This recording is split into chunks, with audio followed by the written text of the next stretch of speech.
Napatay ng rumesponding pulis ang isang lalaki nag-amok at nanghabol ng ilang motorista habang may bit-bit na itak sa Barangay Canyogan, Pasig. Balita hatid ni EJ Gomez. Umalingaw-ngaw ang putok ng baril sa bahagi ng Mabini Street sa Barangay Canyogan, Pasig City kahapon.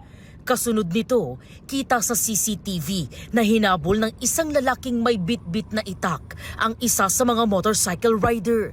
Inundayan niya ito ng saksak. Maya-maya pa, pareho silang bumagsak sa kalsada.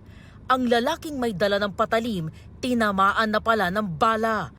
Ayon sa isa sa mga saksi, narinig na lang daw nila na may mga nagsisigawan sa labas at nakita ang lalaking nagwawala sa kalsada.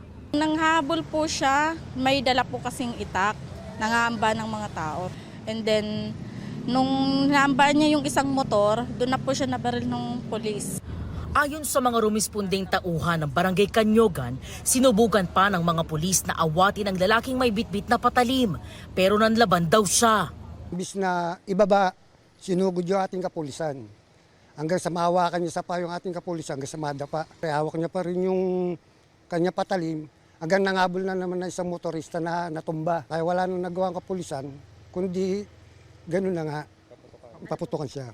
Sa pahayag ng Eastern Police District NCRPO, sinabi nitong napilitan ng pulis na gumamit ng kanyang service firearm para mapigilan na nakaambang panganib. Dead on the spot ang lalaki. Dinatnan nga namin, meron na mga kapulisan doon na sokot. Subsub na yung tao. Wala nang buhay talaga. May dibdib na tumagos sa likuran. Yung tama ng bala. Narecover sa lalaki ang 20 pulgadang itak. Wala naman daw motoristang nasugatan ayon sa barangay.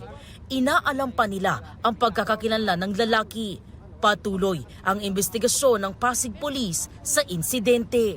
EJ Gomez, nagbabalita para sa GMA News.